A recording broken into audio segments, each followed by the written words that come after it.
Cricket is my passion and I cannot avoid it. The last time India played a pink ball test match, it was in Adelaide, and that got over in 2.5 days. This time around in Ahmedabad, in the newly built stadium, the match got over in probably less than 2 days. To discuss about this entertaining test match, which India won quite comfortably in the end, I have Naresh with me from the Bharat Army. I'll be joined by Gurkirat later in the show, but also I have Charvi who is on audio. So welcome to both of you guys. Thanks, Anish, for Thank you, having me. sir. Thank you very much. All right, let me come to you, Naresh. The test match started yesterday, and we probably never expected it might get so soon. So I want to ask you a very simple and honest question: what's the pitch to bat to play? It was very difficult pitch, to be honest. Very difficult, and it was nothing to be surprised about that India would prepare something that would suit them, a turner. And yes, it was surprising to see the team selection also from both the sides. I remember in the preview I did say that minimum three seamers. Considering that only the first session is under scorching heat or the sun, and then you go into the twilight and the night for the medium pacers to have some assistance. But yeah, India went in with Washington Sundar more from the batting perspective to bat deep. But England was a very contrasting team selection, and probably I feel that at the end of the test today, they could have played best. But yeah, it was a turning track, a difficult track to bat on. But somewhere I felt, we could have seen some longer innings. Batsmen could have applied more, because if you see the analysis and you read the experts saying that the most of the wickets fell to the ball coming straight, or the arm ball, especially from Akshar Patel. So I think it worked on the mind for both the teams that it would be a big turner. It was turning big when it was turning, but not the turning balls that got most of the wickets. So yeah, it was an average batting performance overall. Chavi, your pick on the wicket. Do you feel a test match where 30 wickets could be going down in almost 1.5 days? Um, so I wouldn't deny it. And something that I would like to, listening to Mr. Narration, like you said, the pink ball test, quite stressing upon the pink ball. It's quite peculiar. If we look back, since we've started this pink ball test matches, the day-night test matches, the pattern has been some way or the other sort of similar in the way the result and the way the matches turned out to be. Yes, we did not expect the match to get off onto a start like this, and there is going to be a lot of criticism that's going to come across in terms of the wicket and all of that. Definitely a very tough wicket to bat on. I do second the thoughts that Naresh sir just mentioned. It wasn't a very easy wicket to bat on, and there was a very good possibility for 30 wickets to fall on a track like that. What we didn't expect was that it would fall on the course of 2 days and just that number of sessions. We thought that this was something that would have gone, at least probably till day 4, and we expect test matches to go on till day 4. Which was the surprising part, was that the match got over in just 2 days. All right. So I want to come back to you, Naresh. We both discussed about it, that the players did not play well, or they did not apply themselves well. They couldn't play the straight ball well. But if you had to sum it up, would you say ICC would give green points or red points to this test wicket? I can't say, because in the end both the teams got the same track to play on, and the myth that in India you win the toss, you bat first, you go on to win the test, that got broken. Joe Root won the toss, it went in his favor, he batted first. Even this morning, if you see, I think I remember mentioning in the preview, India's struggle has been the first session. India is not batting the first session well, and today was another poor show.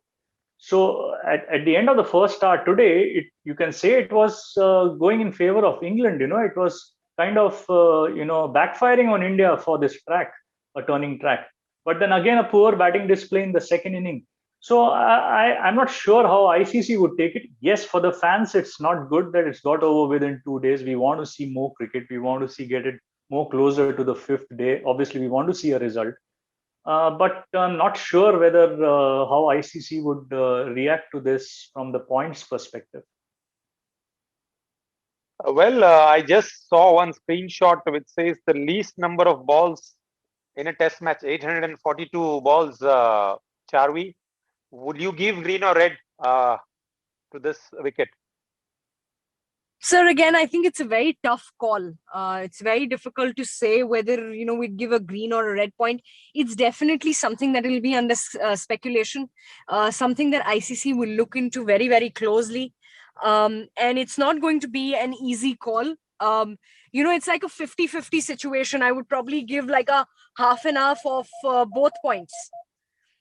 And it's not. I mean, it's such a tricky.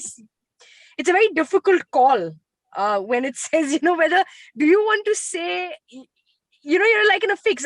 Do I want to say that it was a great wicket? But you can't really say it was a great wicket because the English cricketers will come back and say, this was not something we expected. Tough wickets, fantastic. They should be. The wickets should be tough. We want to make the game competitive. But this is something that has come across quite drastically. This was something which was an absolute extreme. I think nobody in the cricket world perhaps was expecting something like this. So a very difficult call, sir. I would be somewhere between the red and the green there. All right. You guys might be wondering that we have won, and instead of celebrating the victory, I'm asking you such tricky questions. But when you have games getting over in 2 days, rather less than 2 days, there are going to be fingers pointed out. And I'm afraid as much as you are happy about the win, when Joe Root can take 5 wickets in a match, you need to question about the wicket. But nonetheless, we move on. And my question to Naresh, he has already said this in his first point, that England picking up just one spinner, bad call? It was a surprising call, and that is what, if you see, all the experts say they went in for what they would pick in England or outside of India, considering the pink ball. But to be fair also on that is that if this was a 5-day test, only 5 sessions are under the sun. So you are picking up something which is your strength, and that is seam bowling, and you're taking Broad and Anderson both together with 1100 test wickets, and Jeffra Archer who gets in pace. So they went with their strength. But yeah, I think though we saw a little bit of it yesterday, Jeffra Archer getting a gill of something that came on quickly. But otherwise, there was not much at all for these seamers, including Bumrah and Ishant, who never bowled in the second inning at all. All right. Gurkirat has joined. Welcome, Gurkirat. Kya haal hai aapke? Thank you, Anis. Mixed feelings in terms of the game because, like you said, you should always celebrate a win. But these kind of wins sometimes take the sheen out of it because they sort of become a lottery system. And I've always believed, and I've said this before, that rank turners sort of give opposition the best chance to beat India, because then the difference between a quality spinner and a part-time spinner like Joe Root is negligible. It was very similar to how the pitch was in Mumbai 2004 when Michael Clark took that 6 for 9. So it makes for exciting and fast-paced viewing. But then I think if you want to watch exciting and fast-paced cricket, then T20 is the way to go. You don't want test matches finishing under 2 days. So that is there. Apart from that, your question, what you just asked about the bowling attack, I thought England selected the best bowling attack that was possible, because somebody like Dom Bess would have actually played into India's hands considering his lack of control. We saw how he bowled in Chennai. So England sort of went with what their strength was, which is something, even Saurav Ganguly used to do overseas. He would always play 2 spinners in Harbhajan Singh and Anil Kumble because he felt that you have to play your best bowlers who can take wickets. And I think, England realized that Dom Bess is probably not the kind of bowler who can offer them control. Probably, they could have risked, or maybe, could have tried Amar Virdi, an off spinner, who they're carrying the squad. Maybe they could have tried it, but I don't think, they would have expected the ball to turn this much. So really can't blame the English team for the 11 that they selected. They went with their, four best bowlers who they thought, are going to give them wickets. It's just another thing that the pitch played out this way. And, their batsmen were probably the second best on this kind of a wicket. Well, Charvi, let me come to you on the lighter side. Reading a pitch is like picking up your partner in life. Nonetheless, my question to you, is England's stubbornness about rotation policy costing? Because Moeen Ali, who had a decent test match and who's also handy with the bat, would have done wonders for England, as well as Johnny Bairstow, who had done so well in Sri Lanka. They send him home and then they ask him to come back after such a tough flight. Costing England?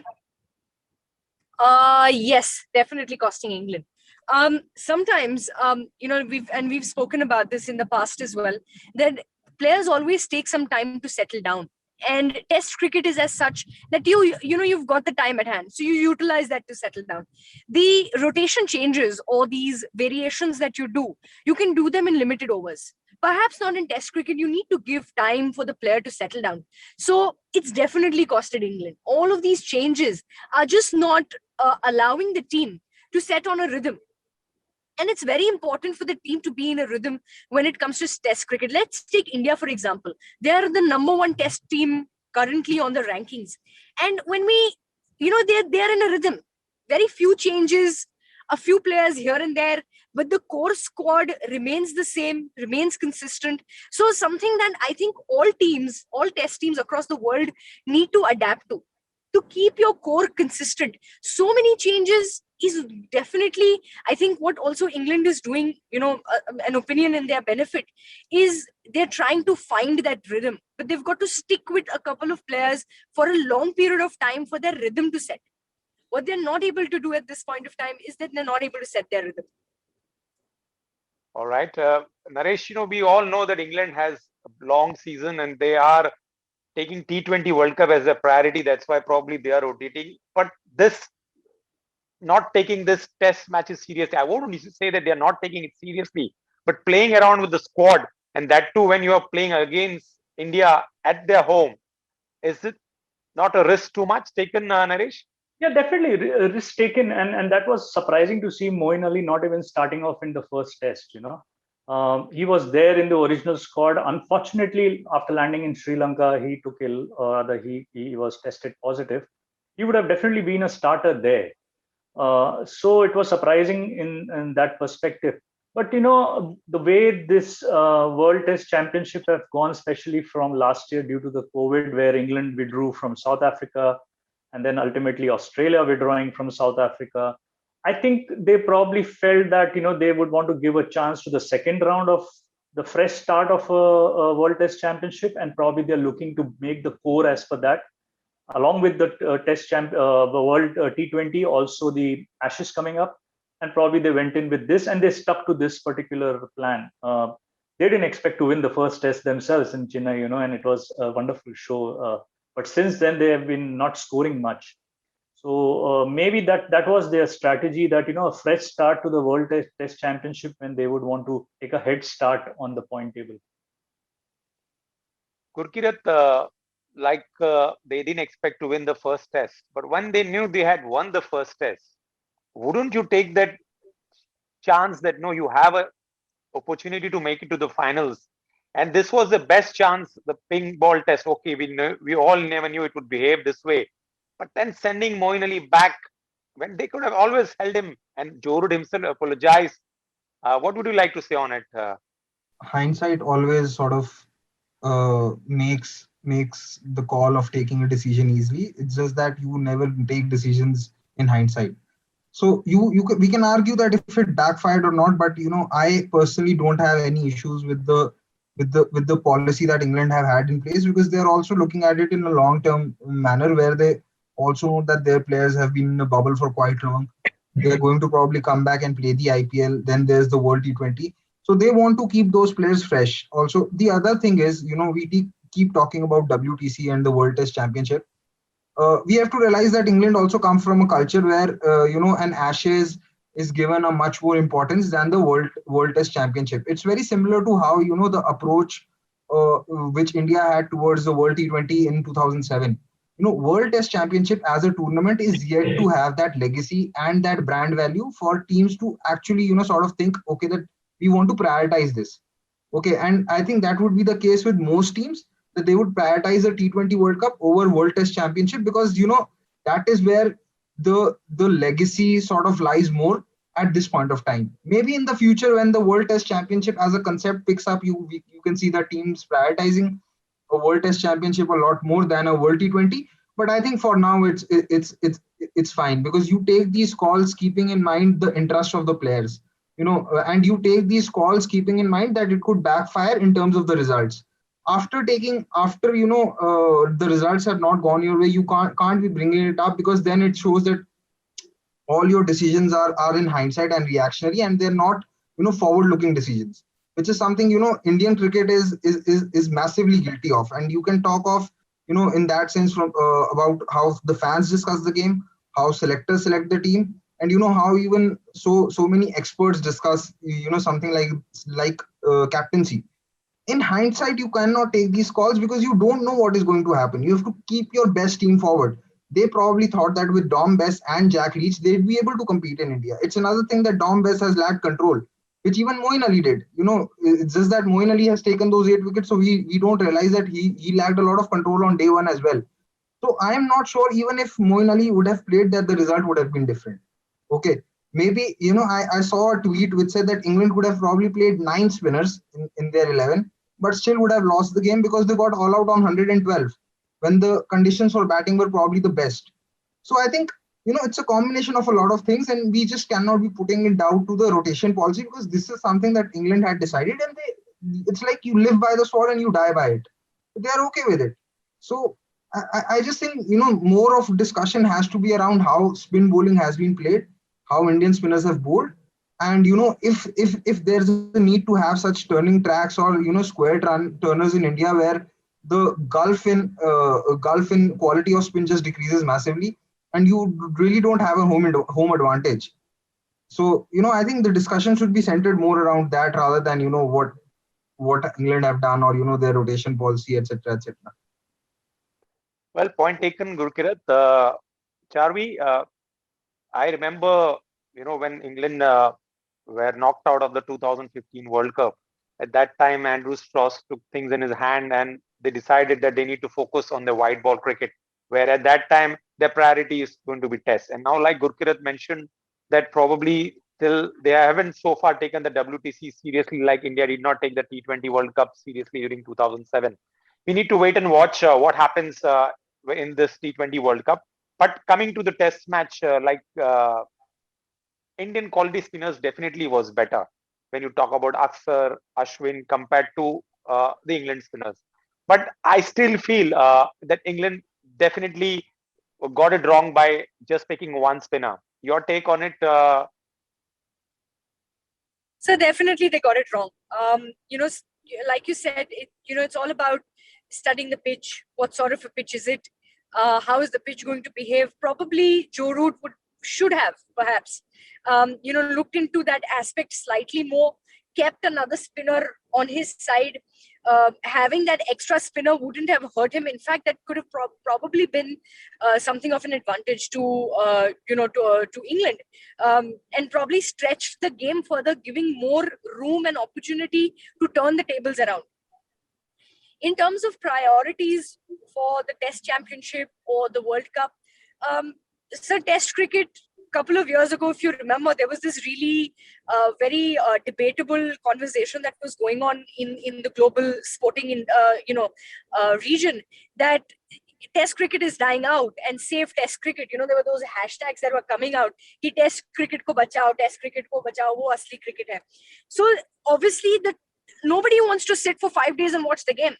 There are so many different aspects that are connected to the game, but obviously, Test cricket is the foundation of cricket, and you can't let that go.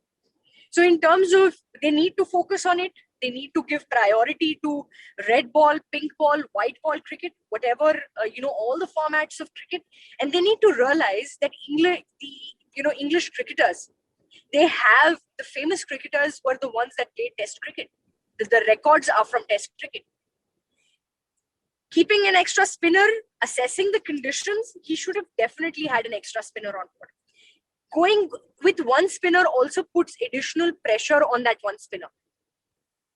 I mean, like we say, luck plays a lot of part in a player's, in a player's day. It could be anybody's day. Obviously, the best team would, at the end of the day, win. But it's too much pressure on one spinner and too much responsibility on him to be able to take those 10 wickets out in one inning. So you share it. What did Ashwin and Akshar do? They shared it between them. Yes, absolutely right. And Naresh, England had won a fantastic toss, like India won in the second test match, where the wicket, I believe, was equally unplayable. And at that time, innings of Rohit Sharma was the difference between the two teams. Do you agree? Oh, yes, absolutely. Rohit Sharma taught how to approach on such wickets. And you saw that little bit even in this match in the first inning and the second inning, especially now when they were chasing 49. And Crawley was doing well in the first inning, So, that's the advantage which Joe Root lost out. What Gurpreet said that, the first day would have been the best day to bat on, irrespective of how much turn is there. So they lost out on that after winning the toss and getting the advantage to bat first. So, when you win the toss, bat first, and then you're out on the first day entire inning, then you're always on the back foot. Yep. And Gurpreet, they were 70 for 2, and then they lost wickets in heap and were allowed for 112. So you have to give credit to Indian bowlers and probably blame England batsmen for not able to reach the arm ball of Akshar Patel.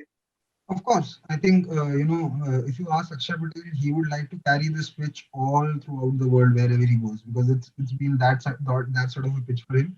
But apart from that, there's also another factor I think which has played a part is that, and that factor is dew. Usually you see that in day-night test matches, the toughest session to bat is the one under lights. But, I think the kind of surface this was, a little abrasive with a few cracks and dry. When India batted in the third session on day one, there was considerable amount of dew. So what it did was it didn't let the ball to sort of grip the surface. So whatever England were bowling, it was sort of skidding on, and hence batting became slightly easier, I think. And this has been an anomaly in whatever little pink ball test matches or day-night test matches we have seen. We generally see the ball moving around, but here, because there was nothing of the pitch, the dew also helped the batsman, where the ball just was mostly coming on straight. So I think that helped. And even if you see statistically, although this match has hardly went the distance, but statistically you would see in all pink ball tests, the number of wickets lost in the third session would be the least, because only 3 wickets were lost yesterday in the evening session. So I think that also played a part, and Naresh is completely right in mentioning on how Rohit also played a very important innings. As far as Zach Crawley is concerned, I think some of the runs that he scored was also down to sort of a poor bowling, because in the first session, Indian spinners were trying to flight the ball, and I don't think this was a pitch where you should have flighted the ball. It was a pitch where you just sort of keep putting the ball in the same area and let pitch do the rest, and not give batsmen enough time to sort of either come down the track or go on the back foot and try and cut you. You should just keep placing the ball. So I think that was also down to that. Once Akshar got his line right, and how he dismissed Crawley. If you see that setup, the first ball that he bowled, it came in with the arm from the same spot.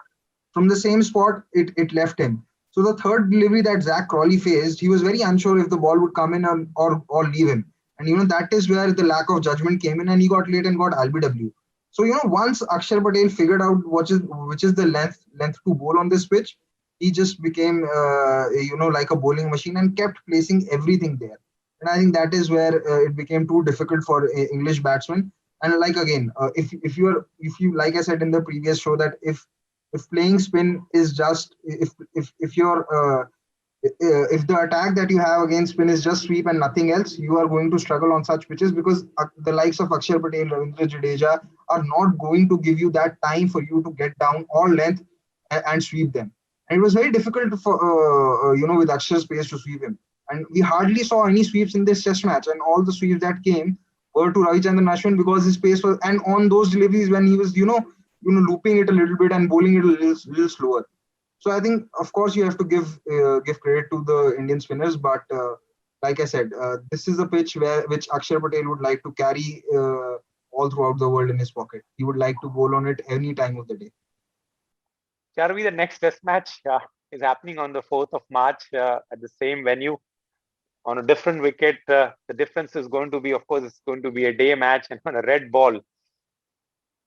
India are definitely favorites in that match too. But with the red ball, you think he's going to get the same support? I would say a 50-50. Perhaps there will be support. There is also going to be disappointment. Also because of the nature of the pink ball. And it's got a lot to do with the kind of ball that you play with, and we've seen it over a period of time. It's a day match. The dew factor is something that you don't have to play under lights, and playing under lights makes a lot of difference. Test cricket's nature is that you play during the day, you play in the natural daylight, and that'll definitely make a difference. It's a dry track. The other track that they will play on the which is just next to the track that they've played on on today is a dry track. It will still have some amount of cracks, and we will hopefully, and we really hope that we'll be able to see something very different than what we've seen today and yesterday, which was extremely drastic. Okay.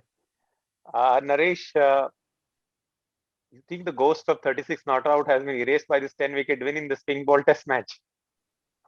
Yeah, but as I said, the first session concern remains, and we have seen that even with the red ball in the first two test matches in Chennai. We lost out on day 5 of first test when Anderson bowled that over.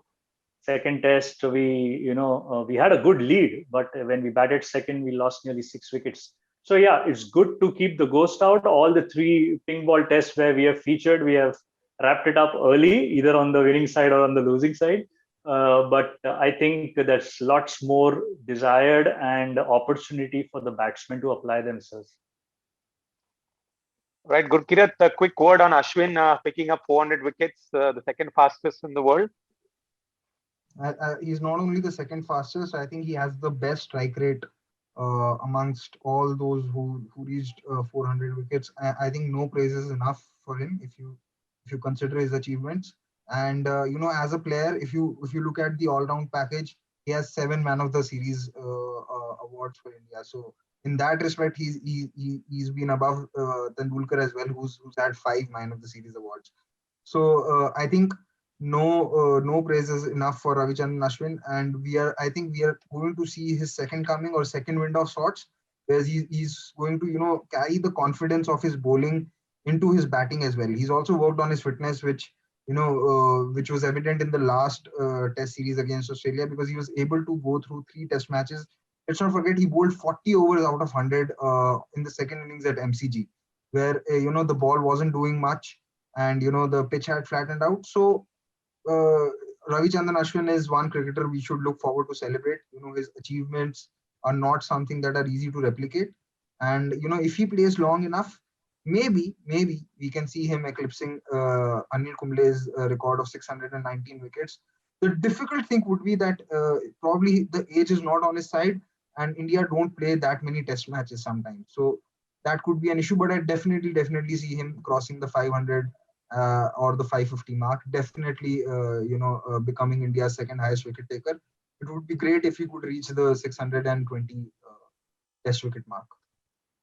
Well, great guys. Like the match got over quickly. Our show also will not last too long this time, but definitely we'll come back on the 2nd of March to have a preview about the last test match, which is very important for India to qualify, that they need to either win or draw. So we'll come back to all of you guys. Thank you very much.